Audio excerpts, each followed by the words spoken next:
Missing data is one of the most common challenges in data science and can significantly impact the reliability of machine learning models, whether caused by human error, data corruption, or incomplete collection processes. Missing data introduces uncertainty and potential bias, making it a critical issue to address during data preprocessing. Understanding the types of missing data is the first step toward choosing an appropriate handling method. There are three main categories to consider. First is data missing completely at random, MCR, which means the absence of data is entirely independent of other variables. For example, if a sensor failed due to a random power outage, the data loss would be considered MKR.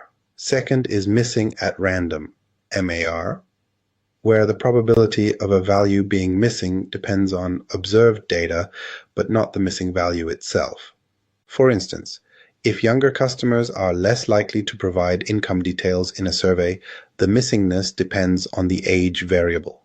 Finally, missing not at random, MNAR, occurs when the missingness is directly related to the value itself, such as patients omitting information about their smoking habits in a health survey.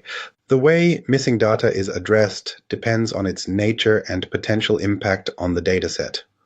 Simple imputation methods like replacing missing values with the mean, median, or mode are widely used due to their simplicity and computational efficiency. While these methods work well for small amounts of missing data, they may introduce bias or fail to account for variability.